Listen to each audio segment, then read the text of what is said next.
ಚಿಂತೆ ನೋವು ಹಗುರಾಯ್ತು, ಸುಗ್ಗಿ ಸಿರಿಯ ಮಳೆ ಆಯ್ತು, ಮನದ ತುಂಬ ಹರುಷದ ಹೂರಣ ಆಹಾ ಮೂಡಿತು. ಎಲ್ಲೆಲ್ಲೂ ಜೀವ ಕಳೆ, ಜೀವಕ್ಕಿದು ಹೂವ ಕಳೆ, ಹಳೆಯ ಕೊಳೆಯ ತೊಳೆಯ ಬಂತು ರಂಗಿನ Ugadi. Hi hello friends, welcome back to my channel. ಎಲ್ಲರೂ ಹೇಗಿದ್ದೀರಾ? ಎಲ್ಲರೂ ಚೆನ್ನಾಗಿದ್ದೀರಾ ಅಂತ ತಿಳ್ಕೊತೀನಿ ಫ್ರೆಂಡ್ಸ್. ಹಾಗೆ ಕೂಡ ಎಲ್ರಿಗೂ ಕೂಡ ಯುಗಾದಿ ಹಬ್ಬದ ಹಾರ್ದಿಕ ಶುಭಾಶಯಗಳು, ಹಾಗೆ ಹೊಸ ವರ್ಷದ ಶುಭಾಶಯಗಳು. ಯಾವುದಾದ್ರೂ ಹಬ್ಬ ಬಂತು ಅಂದರೆ ಮನೇಲಿ ಮಕ್ಕಳಿಗೆ ಎಲ್ರಿಗೂ ಕೂಡ ತುಂಬಾ ಖುಷಿಯಾಗುತ್ತೆ. ಅದರಲ್ಲೂ ಈ ಯುಗಾದಿ ಹಬ್ಬ ಅಂದರೆ ಎಲ್ರಿಗೂ ಕೂಡ ಆಲ್ಮೋಸ್ಟ್ ಫೇವ್ರೇಟ್ ಅಂತಲೇ ಹೇಳ್ಬೋದು. ಯಾಕಪ್ಪ ಅಂದರೆ ಯುಗಾದಿ ಹಬ್ಬ ನಾವು ಹೊಸ ವರ್ಷ ಅಂತ ಆಚರಣೆ ಕೂಡ ಮಾಡ್ತೀವಿ. ಸಾಮಾನ್ಯವಾಗಿ ಜನವರಿನೂ ಕೂಡ ಮಾಡ್ತೀವಿ, ಆದರೆ ನಮ್ಮ ಭಾರತೀಯದ ನಿಜವಾದ ಹೊಸ ವರ್ಷ ಯಾವುದಪ್ಪ ಅಂದರೆ ಈ ಯುಗಾದಿ ಹಬ್ಬದ ದಿನದಿಂದಲೇ ನಮ್ಮದು ನಿಜವಾದ ಹೊಸ ವರ್ಷ ಆಗಿರುತ್ತೆ. ಸೊ ಹಾಗಾಗಿ ಯುಗಾದಿ ಹಬ್ಬ ಅಂದರೆ ಎಲ್ರಿಗೂ ಕೂಡ ತುಂಬಾ ಇಷ್ಟ. ನಮ್ಮನೇಲಿ ನಾವು ಹೇಗೆ ಈ ಯುಗಾದಿ ಹಬ್ಬನ ತುಂಬ ಸಿಂಪಲಾಗಿ ಸೆಲೆಬ್ರೇಟ್ ಮಾಡಿದ್ವಿ ಅಂತ ನಾನು ನಿಮಗೆ ವಿಡಿಯೋದಲ್ಲಿ ಶೇರ್ ಮಾಡ್ತಾಯಿದ್ದೀನಿ. ಸೊ ಅದಕ್ಕೂ ಮುಂಚೆ ನಾವು ಯುಗಾದಿ ಹಬ್ಬ ಅಂದರೆ ಏನು, ಯಾಕೆ ನಾವು ಸೆಲೆಬ್ರೇಟ್ ಮಾಡ್ತೀವಿ, ಅದರ ಉದ್ದೇಶ ಏನು, ಅದರ ಹಿನ್ನೆಲೆ ಏನು ಅಂತ ಸ್ವಲ್ಪ ನಾನು ನಿಮಗೆ ಈ ವಿಡಿಯೋದಲ್ಲಿ ತಿಳಿಸ್ತಾ ಇದ್ದೀನಿ. ಯುಗಾದಿ, ಯುಗ ಪ್ಲಸ್ ಆದಿ. ಯುಗ ಅಂದರೆ ಹೊಸ, ಆದಿ ಅಂದರೆ ಆರಂಭ. ಹೊಸ ಯುಗದ ಆರಂಭ ಅಂದರೆ ನಮ್ಮ ಹೊಸ ವರ್ಷದ ಆರಂಭ. ನಮ್ಮ ಭಾರತೀಯರಿಗೆ ಈ ಯುಗಾದಿ ಹೊಸ ವರ್ಷದ ಆರಂಭ. ಈ ಯುಗಾದಿ ಹಬ್ಬವನ್ನು ನಾವು ಚೈತ್ರ ಮಾಸದ ಮೊದಲ ದಿನ ಅಥವಾ ನಮ್ಮ ಭಾರತೀಯರ ಹೊಸ ವರ್ಷದ ಮೊದಲ ದಿನ ಅಂತಲೂ ಕೂಡ ನಾವು ಹೇಳ್ತೀವಿ.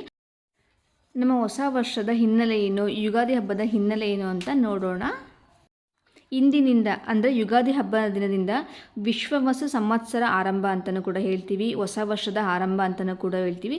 ವಿಶ್ವವಸು ಎಂದರೆ ವಿಶ್ವಾಸಗಳಿರಬಹುದು ಅಥವಾ ನಂಬಿಕೆಗಳು ಹೆಚ್ಚಾಗುವುದು, ಒಬ್ಬರಲ್ಲಿ ಇನ್ನೊಬ್ಬರ ನಂಬಿಕೆಗಳು ವಿಶ್ವಾಸಗಳು ಹೆಚ್ಚಾಗೋದು ಅಂತಲೂ ಕೂಡ ಹೇಳ್ತೀವಿ. ಯುಗಾದಿ ಅಂದರೆ ಯುಗದ ಆರಂಭ ಅಂತ ನಾನು ಹಿಂದೆಯೇ ಹೇಳಿದ್ದೀನಿ. ಸೊ ಬ್ರಹ್ಮ ತನ್ನ ಸೃಷ್ಟಿಯನ್ನು ಆರಂಭಿಸಿದ ಮೊದಲನ ದಿನ ಅಂತ ಹೇಳ್ತಾರೆ. ಸೊ ಹಾಗಾಗಿ ನಾವು ಇದನ್ನು ಕೂಡ ನಾವು ಹೊಸ ವರ್ಷ ಅಂತ ಸೆಲೆಬ್ರೇಷನ್ ಮಾಡ್ತೀವಿ.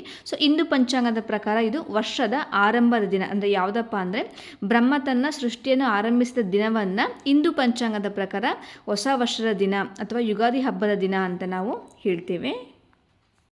ಹಿಂದೆ ಶಾಲಿವಾಹನ ಮಹಾರಾಜರು ತಮ್ಮ ಶಕವರ್ಷವನ್ನು ಆರಂಭಿಸಿದ ದಿನ. ಈ ಸಂದರ್ಭದಲ್ಲಿ ಪ್ರಕೃತಿ ಯಾವಾಗಲೂ ಹಚ್ಚ ಹಸಿರಿಂದ ಕಂಗೊಳಿಸ್ತಾ ಇರುತ್ತೆ. ಗಿಡ ಮರಗಳು ಕೂಡ ಬಗೆ ಹೂಗಳಿಂದ ಚಿಗುರಿನಿಂದ ಎಲ್ಲ ಕಡೆ ತುಂಬಿರುತ್ತೆ. ಸೊ ಹಾಗಾಗಿ ಇಂಥ ಚೈತ್ರ ಮಾಸದ ದಿನವನ್ನು ನಾವು ಯುಗಾದಿ ಹಬ್ಬ ಅಂತ ಆಚರಣೆ ಮಾಡ್ತೀವಿ. ಈ ಯುಗಾದಿ ಹಬ್ಬ ಬದುಕಿನ ಸಂದೇಶವನ್ನು ಸಾರುವ ಹಬ್ಬ ಅಂತಲೂ ಕೂಡ ಹೇಳ್ತೀವಿ. ಯಾಕಪ್ಪ ಅಂದರೆ ಬದುಕಿನಲ್ಲಿ ಸಿಹಿ ಕಹಿ ಎರಡೂ ಕೂಡ ಇರುತ್ತೆ. ನಾವು ಇದನ್ನೆಲ್ಲ ಸಮಾನವಾಗಿ ಸ್ವೀಕರಿಸಬೇಕು ಎನ್ನುವುದು ಈ ಯುಗಾದಿ ಹಬ್ಬದ ಸಂಕೇತವಾಗಿರುತ್ತದೆ. ಇನ್ನು ನಾವು ನಮ್ಮ ಮನೆಯಲ್ಲಿ ಹೇಗೆ ಸಿಂಪಲ್ಲಾಗಿ ಯುಗಾದಿ ಹಬ್ಬನ ಸೆಲೆಬ್ರೇಷನ್ ಮಾಡಿದ್ವಿ ಅಂತ ನಾನು ನಿಮಗೆ ಈ ವಿಡಿಯೋದಲ್ಲಿ ಶೇರ್ ಮಾಡ್ತಾ ಇದ್ದೀನಿ. ಬೆಳಗ್ಗೆನೇ ಬೇಗನೆ ಅಂದರೆ 5:30ಗೆ ಎದ್ದಿದ್ದೆ. ಬೆಳಗ್ಗಿನ ಸ್ನಾನ ಎಲ್ಲ ಮುಗಿಸಿ ಪೂಜೆಗೆ ರೆಡಿ ಮಾಡ್ಕೊಳ್ತಾ ಇದ್ದೀನಿ. ಸೊ ಮಕ್ಕಳು ಎಲ್ಲಷ್ಟರಲ್ಲಿ ಪೂಜೆ ಎಲ್ಲ ರೆಡಿ ಮಾಡ್ಕೊಂಡ್ರೆ ಅನುಕೂಲ ಆಗುತ್ತೆ ಅಂಥೇಳಿ ಮುಂಚೆನೇ ಪೂಜೆಗೆ ರೆಡಿ ಮಾಡ್ಕೊಳ್ತಾ ಇದ್ದೀನಿ.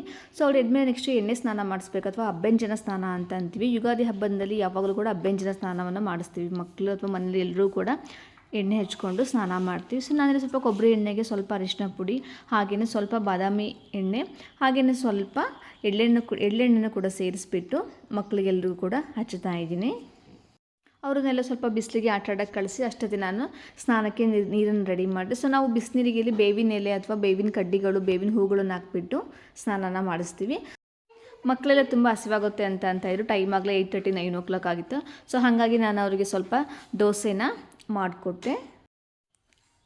ಹಾಗೆಯೇ ನೆಕ್ಸ್ಟ್ ಯುಗಾದಿ ಹಬ್ಬ ದಿನ ಕೆಲವೊಂದು ಕಡೆ ಎಲ್ಲ ಪಾನಕ ಮಾಡ್ತೀವಿ, ನಾವು ಕೂಡ ಮಾಡ್ತೀವಿ.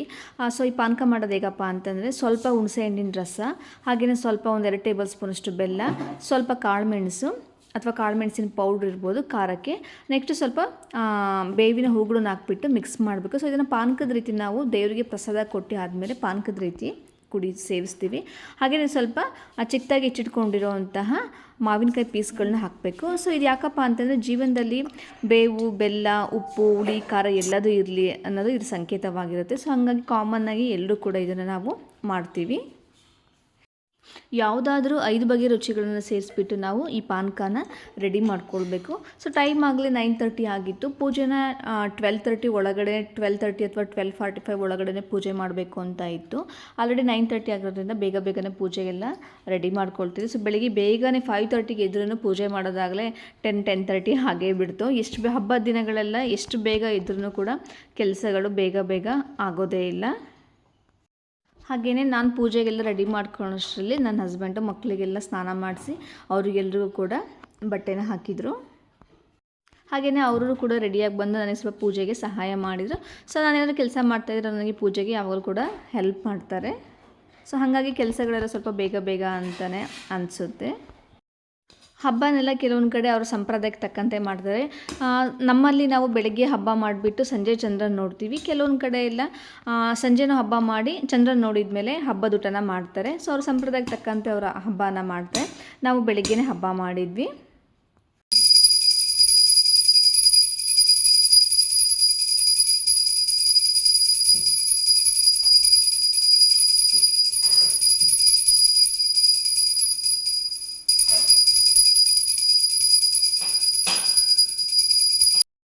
ನಾನು ದೇವ್ರ ಪೂಜೆ ಎಲ್ಲ ಮುಗಿಸಿದ ಮೇಲೆ ನನ್ನ ಹಸ್ಬೆಂಡು ಮಕ್ಕಳೆಲ್ಲರೂ ಕೂಡ ದೇವ್ರ ಪೂಜೆನ ಮುಗಿಸಿದ್ರು. ಹಾಗೆಯೇ ಫ್ರೆಂಡ್ಸ್, ನಮ್ಮ ಕಡೆ ಈ ಯುಗಾದಿ ಹಬ್ಬ ಆದಮೇಲೆ ಇನ್ನೊಂದು ಸ್ಪೆಷಲ್ ಇದೆ. ಸೊ ಅದೇನಪ್ಪ ಅಂದರೆ ಸಾಮಾನ್ಯವಾಗಿ ಎಲ್ಲರಿಗೂ ಕೂಡ ಗೊತ್ತಿರುತ್ತೆ. ಸೊ ಯಾರ್ಯಾರು ರೈತರಿರ್ತಾರೆ, ಯಾರ್ಯಾರ ಮನೆಯಲ್ಲಿ ಎತ್ತುಗಳು, ಹಸುಗಳು, ಆಕಳಿರುತ್ತೆ, ಅವರು ಎಲ್ಲರಿಗೂ ಕೂಡ ಇದು ಗೊತ್ತಿರುತ್ತೆ. ಏನಪ್ಪ ಅಂದರೆ ಸೊ ಮಲೆನಾಡು ಅಥವಾ ಅರೆ ಮಲೆನಾಡಿನ ಕಡೆಯಲ್ಲಿ ಈ ಸಂಪ್ರದಾಯನೇ ಮಾಡ್ತಾರೆ. ಸೊ ಸಂಪ್ರದಾಯನ ಹೇಳ್ಬಿಟ್ಟು ಹೊಸ ಬೇಸಾಯ ಮಾಡುವುದು ಅಂತ ಅಂತಾರೆ. ಅಂದರೆ ಯುಗಾದಿ ಹಬ್ಬ ಆದ 3 ದಿನಕ್ಕೆ ಅಥವಾ ಕೆಲವೊಂದು ಕಡೆ 5 ದಿನಕ್ಕೆ, ಕೆಲವೊಂದು ಕಡೆ ಯುಗಾದಿ ಹಬ್ಬದ ದಿನವೇ ಸೊ ಎತ್ತನ್ನೆಲ್ಲ ಪೂಜೆ ಮಾಡಿಸ್ಬಿಟ್ಟು ಆ ಎತ್ತುಗಳನ್ನು ಮತ್ತೆ ಬೇಸಾಯ ಮಾಡೋದಕ್ಕೆ ಹೊಲಗಳಿಗೆ ಹೋಗ್ತಾರೆ.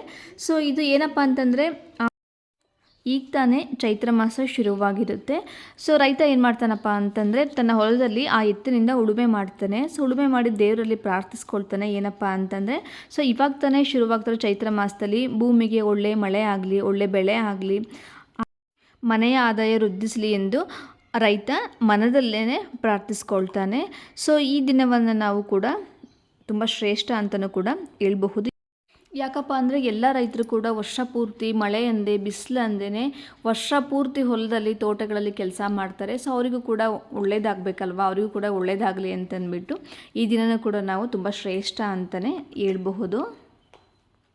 ಸೊ ಈ ಪೂಜೆ ಪ್ರಕೃತಿ ಮತ್ತು ರೈತರಿಗಿರೋ ಅನುಬಂಧವನ್ನು ತಿಳಿಸುತ್ತೆ ಅಂತ ಹೇಳ್ಬೋದು. ಸೊ ನಾವು ಕೂಡ ಪ್ರತಿ ವರ್ಷ ಅಂದರೆ ಯುಗಾದಿ ಆದಮೇಲೆ ಪ್ರತಿ ವರ್ಷ ನಮ್ಮ ಮನೆಯಲ್ಲೂ ಕೂಡ ನಾವು ಈ ಸಂಪ್ರದಾಯನ ಮಾಡ್ತಾ ಬಂದಿದ್ದೀವಿ. ನಾವು ಯಾವಾಗಲೂ ಹಬ್ಬಗಳಿಗೆ ನಾನು ಊರಿಗೆ ಹೋಗ್ತಾ ಇರ್ತೀನಿ ಅಂತ ಲಾಸ್ಟ್ ವಿಡಿಯೋದಲ್ಲೆಲ್ಲ ಹೇಳಿದ್ದೀನಿ. ಬಟ್ ಈ ಸರಿ ಹೋಗೋಕ್ಕಾಗಲಿಲ್ಲ. ಸೊ ಹಾಗಾಗಿ ಯುಗಾದಿ ಹಬ್ಬ ನಾವು ಈ ಸರಿ ನಮ್ಮ ಮನೆಯಲ್ಲೇ ಮಾಡಿದ್ವಿ. ಇಲ್ಲ ಅಂದರೆ ನಾನು ನಿಮಗೆ ಆ ಪೂಜೆನ ಯಾವ ರೀತಿಯಾಗಿ ಮಾಡ್ತಾರೆ ಅಂತ ನಾನು ನಿಮಗೆ ವಿಡಿಯೋದಲ್ಲಿ ಶೇರ್ ಮಾಡ್ತಾಯಿದ್ದೆ. ಹೊಸತನ್ನು ಸ್ವಾಗತಿಸುವ ಕ್ಷಣ ಮತ್ತೊಮ್ಮೆ ನಮ್ಮ ಎಲ್ಲರಿಗೂ ಕೂಡ ಬಂದಿದೆ. ಸೊ ಅದನ್ನು ನಾವು ಸಂತೋಷದಿಂದ ಸ್ವೀಕರಿಸಬೇಕಾಗುತ್ತೆ. ಅಂದರೆ ಜೀವನದಲ್ಲಿ ಸುಖ, ದುಃಖ, ಒಳಿತು, ಕೆಡುಕು ಎಲ್ಲದನ್ನು ಕೂಡ ನಾವು ಸಮಾನವಾಗಿ ಸ್ವೀಕರಿಸಬೇಕು. ಯಾವುದು ಕೂಡ ಹೆಚ್ಚಲ್ಲ, ಯಾವುದು ಕೂಡ ಕಡಿಮೆ ಏನಲ್ಲ, ಸಮಾನವಾಗಿ ಅಂದರೆ ಏನೇ ಆಗಿರಲಿ ಅದೆಲ್ಲದನ್ನು ಕೂಡ ಸಮಾನವಾಗಿ ನಾವು ಸ್ವೀಕರಿಸಬೇಕು ಅಂತ ನಾನು ಎಲ್ರಿಗೂ ಕೂಡ ಹೇಳ್ತಾ ಇದ್ದೀನಿ. ಹಾಗೆಯೇ ಫ್ರೆಂಡ್ಸ್, ಪೂಜೆ ಎಲ್ಲ ಮುಗಿಸ್ಕೊಂಡು ಮಕ್ಕಳೆಲ್ಲ ತುಂಬ ಹಸಿವಾಗ್ತಾ ಇದೆ ಅಂತ ಇದ್ರು. ಸೊ ಹಾಗಾಗಿ ದೇವಸ್ಥಾನಕ್ಕೆ ಹೋಗ್ಬರೋಣ ಅಂತಂದ್ಬಿಟ್ಟು ಎಲ್ಲರೂ ಕೂಡ ದೇವಸ್ಥಾನಕ್ಕೆ ಹೋಗಿ ಅಲ್ಲೂ ಕೂಡ ಪೂಜೆನ ಮುಗಿಸ್ಕೊಂಡು ಬೇಗನೆ ಮನೆಗೆ ಬಂದ್ವಿ. ಇನ್ನು ಯುಗಾದಿ ಅಂದರೆ ಕಾಮನಾಗಿ ಸ್ಪೆಷಲ್ಲಾಗಿ ಒಬ್ಬಟ್ಟು ಮಾಡ್ತೀವಿ. ಸೊ ಬೇಳೆ ಒಬ್ಬಟ್ಟು ಅಂದರೆ ಯುಗಾದಿ ಹಬ್ಬಕ್ಕೆ ತುಂಬ ಸ್ಪೆಷಲ್. ನಾನು ಹಬ್ಬಕ್ಕೆ ಅಂತ ಬೇಳೆ ಒಬ್ಬಟ್ಟು, ಕೋಸಂಬರಿ, ಪಲ್ಯ, ಹಾಗೆ ಉಪ್ಪಿನಕಾಯಿ.